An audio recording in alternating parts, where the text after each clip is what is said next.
আজকে আমরা বাংলাদেশ পাকিস্তানে বাস করি, যেখানে জয় শ্রীরাম বলতে পারবো না।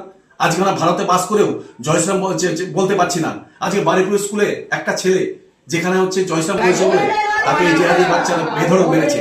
এই ভিডিওটা দেখুন এবং এই ভিডিওটা দেখে আপনি যতদূর সম্ভব শেয়ার করুন, যাতে আমাদের মুখ্যমন্ত্রী কাজ